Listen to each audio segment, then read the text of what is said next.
Hello and welcome back to my channel. I'm Shoestring Jane, and if you like money related content, don't forget to subscribe, and if you enjoy this video, please don't forget to give me a little thumbs up. Anyway, what I thought I'd talk about today is a kind of money personality and identifying what your money personality is.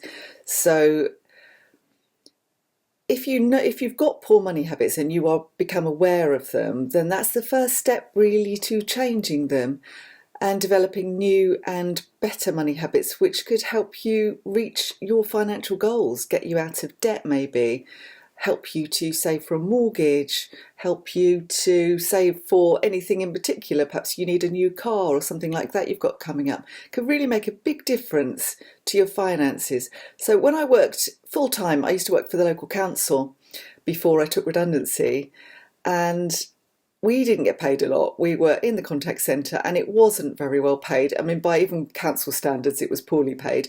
However, you could see the people that managed their money quite well and the people that really didn't, and you could really see the difference between them. And there were quite a lot of colleagues who would complain at never having enough money left at the end of the month.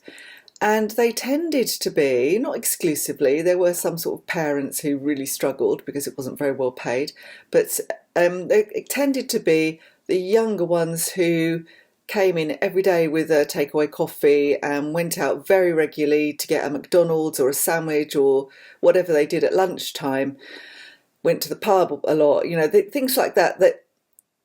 I'm not saying you should never have a treat. Of course, you should always have treats and you need to build that in. Otherwise, part of frugality is, for me anyway, enabling you then to spend the money on the things that matter to you. But if you're on a low income or a fixed income and you've got a lot of expenses, then there's got to be a point where you think, I need to kind of change my ways and become a bit more frugal, and just a slight shift in mindset about how you spend your money can make a massive difference. So if you feel like you struggle to pay your bills, you live paycheck to paycheck, you just cannot get yourself out of debt, maybe you just think, you look at other people who are buying houses or have cars and things like that and think, I would like that, but I'm never going to be in a position, I just don't have enough money left at the end of the month. Then, as I say, just a little tweak to how you behave, your financial behaviour, can really make a lot of difference. And I wrote a post on my blog shoestringcottage.com quite a few years ago now, but it's still quite a popular post, where it was just a bit of fun really, I looked at two different money personalities, Frugal Fran and Spendthrift Sue. It could be Frugal Fred, Spendthrift Stan or Steve, but just to show how very small changes in behaviour can save a lot of money over the course of the week. So I thought I'd go through that and it'd be a bit of fun just to have a little look at that. So Frugal Fran or Fred versus Spendthrift Sue or Steve. So Sue, we'll say, Spendthrift Sue, she's very organised and she puts the laundry on before she goes to work.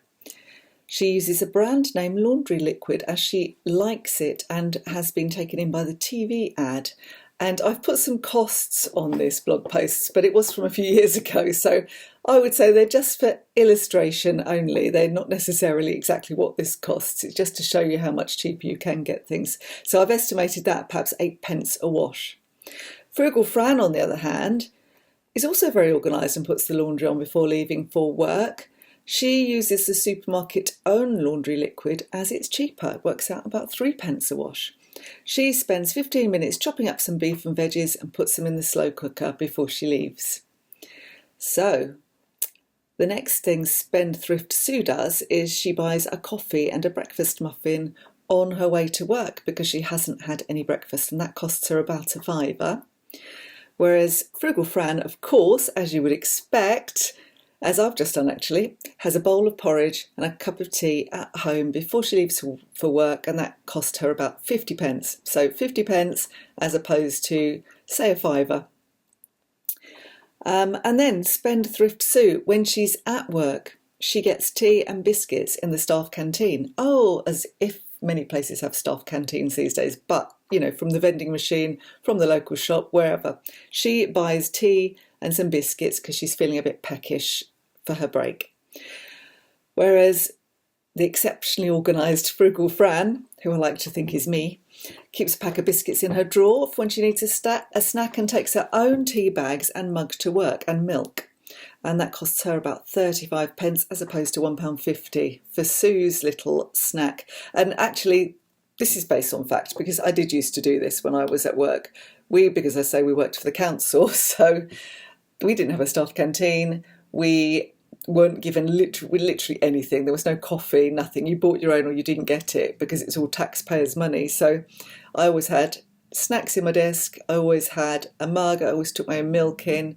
Some people took in flasks, but we had kettle. We did have access to a kettle. They were crazy. At one point, though, they did say, because of cuts, we could either have paper towels or little plastic cups for the water dispenser, but not both. So I also had a glass for my water dispenser. So that's what it's like. It was like even more frugal at work than it was at home. So back to Sue and Fran. So Spendthrift Sue buys a meal deal at lunchtime. She gets a sandwich, fruit and some crisps, and that costs her £3.50. It probably would cost more now, I think, for a meal deal. But Fran takes a packed lunch that she made at home the evening before, which also has sandwich, fruit and crisps, cost her about £1. And it's just taking the extra time, isn't it, and just being organised enough to buy the things when you're in the supermarket that you need for your lunches, and just think, well, make it the night before. I know some people make a whole load of sandwiches that can be frozen and freeze them, and they just take one out on their way to work. So that's another thing, especially if you're doing sandwiches for kids and you've got a lot of going on. School dinners are fine, they're not too expensive, but if you're on a really tight budget, then actually sending your children to school with a packed lunch is probably a cheaper option, and you can prepare some ahead like that. So Sue, poor old Sue, she is, in her afternoon break, she's feeling tired and hungry again. She wants something to give her a bit of a boost, so she gets a chocolate bar from the vending machine. Chocolate bars from vending machines are ridiculous, aren't they? That can cost, I've estimated 80p, but I wouldn't be sure. I reckon it would be about £1 now. Whereas Fran, again, she's got her snacks in her drawer. So she has some biscuits or a snack bar, and that will cost her about 10 pence. And then poor Sue, again, she feels exhausted when she gets home from work. So she orders in a takeaway pizza, and that costs her £14 from Domino's or wherever.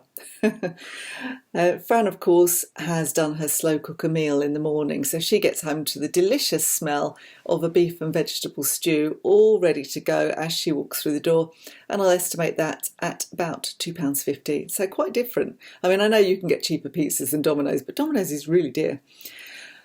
Sue gets her laundry out of the washer and she puts it in the dryer. I've estimated 30p to dry a load of washing. It might be more than that. I don't have a tumble dryer.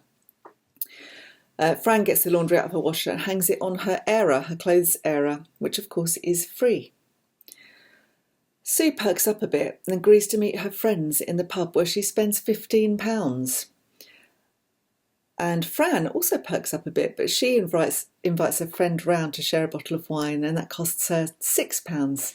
So always nicer to drink at home, though. It's nice to go to the pub. I do enjoy going to the pub occasionally, but it's quite expensive.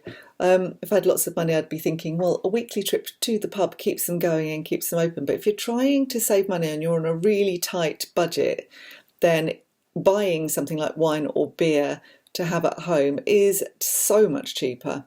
And food, any kind of food, if your friends are always saying to you, oh, let's go out, let's do this and let's go to restaurants and things like that, that really adds up. So it's just like I said before, it's like a tweak of your money mindset to think, stop. Can I do this differently? Can I do this cheaper? Can I still have fun? Can I still meet my friends? Can I still have a nice lunch? Can I still keep myself organised at home? Just small little things. All these small things can add up to quite a lot. So I have estimated that Fran's total spend for that day was £10.48. Well, it would have been a lot less if she hadn't bothered with the wine, of course.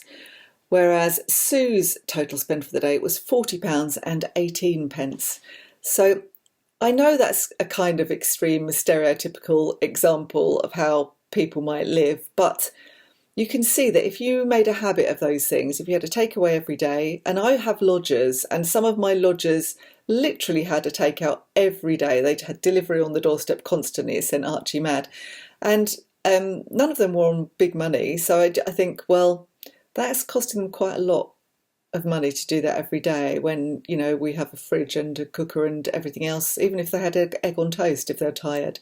You know, it just really adds up to a lot. And, you know, one particular lodger was always saying she didn't have a lot of money and she wanted to save up to do various things. So I think these little frugal habits, if you can develop them and just tweak the way you behave, it really adds up over time. And I know I've read some people say that, you know, the route to wealth is not being frugal. And I'm not talking about becoming wealthy. I'm talking about dealing with your finances today, because you're not going to really move forward with anything else if you've got lots of debt, are you? You're not going to move forward if you've got things that need repairing about your house and you can't afford to do them. If you need a new car, you know, it's just worth it. It takes the pressure off you and it makes you feel more in control. So, some questions for you. What do you think your money personality is? And what small things do you do or small habits have you developed that have really helped your finances? And what tips would you give to other people just starting out on a frugal journey? If you can leave your answers in the comments, that would be really, really interesting to get a discussion going. And don't forget, as I said before, if you liked this video and you like this kind of content, please do subscribe and give me the thumbs up. And if you hit notifications bell, you will know next time I put a video up. I'll see you next time. Bye for now.